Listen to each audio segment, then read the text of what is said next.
शिव और पार्वती जी की विवाह की कथा। भगवान शिव और पार्वती की शादी बड़े ही भव्य तरीके से आयोजित हुई। पार्वती की तरफ से कई सारे उच्च कुलों के राजा महाराजा और शाही रिश्तेदार इस शादी में शामिल हुए, लेकिन शिव की ओर से कोई रिश्तेदार नहीं था क्योंकि वे किसी भी परिवार से संबंध नहीं रखते थे। आइए जानते हैं आगे आखिर क्या हुआ। जब शिव और पार्वती का विवाह होने वाला था तो एक बड़ी ही सुंदर घटना हुई। उनकी शादी बहुत ही भव्य तरीके से हो रही थी। इससे पहले ऐसी शादी कभी नहीं हुई थी। शिव, जो दुनिया के सबसे तेजस्वी प्राणी थे, एक दूसरे प्राणी को अपने जीवन का हिस्सा बनाने वाले थे। उनकी शादी में बड़े से बड़े और छोटे से छोटे लोग शामिल हुए। सभी देवता तो वहां मौजूद थे ही, साथ ही असुर भी वहां पहुंचे। आम तौर पर जहां देवता जाते थे वहां असुर जाने से मना कर देते थे और जहां असुर जाते थे वहां देवता नहीं जाते थे। उनकी आपस में बिल्कुल नहीं बनती थी। मगर यह तो शिव का विवाह था, इसलिए उन्होंने अपने सारे झगड़े भुलाकर एक बार एक साथ आने का मन बनाया। शिव पशुपति हैं, मतलब सभी जीवों के देवता भी हैं, तो सारे जानवर, कीड़े मकोड़े और सारे जीव उनकी शादी में उपस्थित हुए। यहाँ तक कि भूत पिशाच और विक्षिप्त लोग भी उनके विवाह में मेहमान बनकर पहुंचे। यह एक शाही शादी थी, एक राजकुमारी की शादी हो रही थी, इसलिए विवाह समारोह से पहले एक अहम समारोह होना था। वरवधू दोनों की वंशावली घोषित की जानी थी। एक राजा के लिए उसकी वंशावली सबसे अहम चीज होती है, जो उसके जीवन का अस्तित्व होता है। तो पार्वती की वंशावली का बखान खूब धूमधाम से किया गया। यह कुछ देर तक चलता रहा। आखिरकार जब उन्होंने अपने वंश के गौरव का बखान खत्म किया तो वे उस ओर मुड़े जिधर वर शिव बैठे हुए थे। सभी अतिथि इंतजार करने लगे कि वर की ओर से कोई उठकर शिव के वंश के गौरव के बारे में बोलेगा, मगर किसी ने एक शब्द भी नहीं कहा।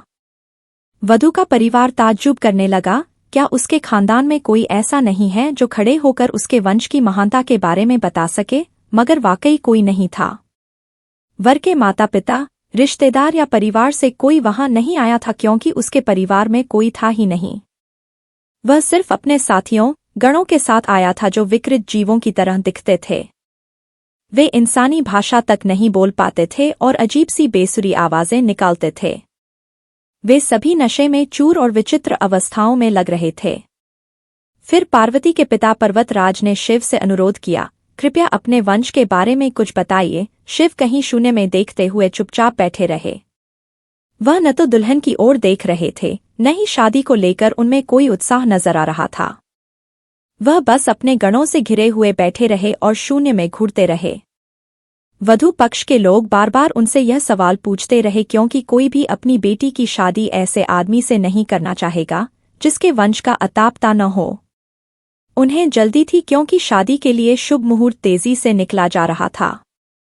मगर शिव मौन रहे। समाज के लोग, कुलीन राजा महाराजा और पंडित बहुत घृणा से शिव की ओर देखने लगे और तुरंत फुसफुसाहट शुरू हो गई, इसका वंश क्या है? यह बोल क्यों नहीं रहा है? हो सकता है कि इसका परिवार किसी नीची जाति का हो और इसे अपने वंश के बारे में बताने में शर्म आ रही हो। फिर नारद मुनि, जो उस सभा में मौजूद थे, ने यह सब तमाशा देखकर अपनी वीणा उठाई और उसकी एक ही तार खींचते रहे। वह लगातार एक ही धुन बजाते रहे, towing towing towing.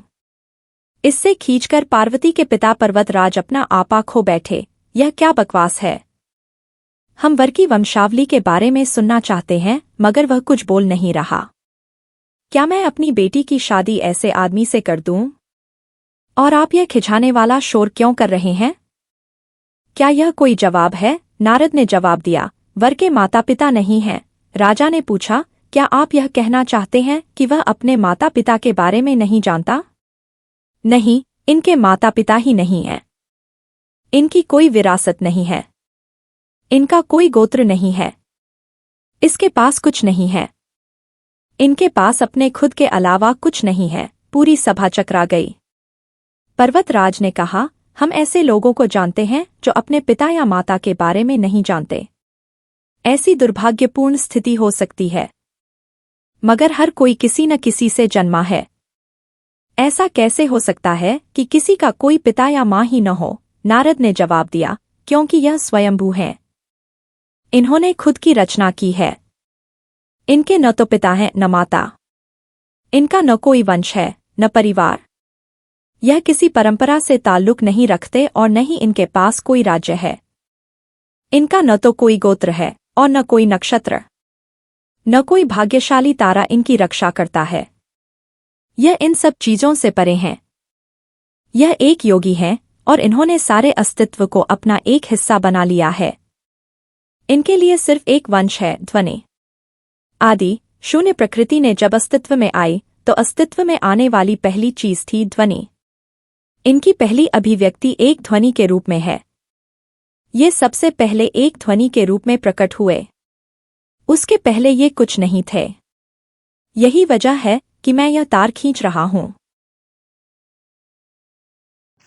Thank you for watching. Subscribe my channel for more latest video.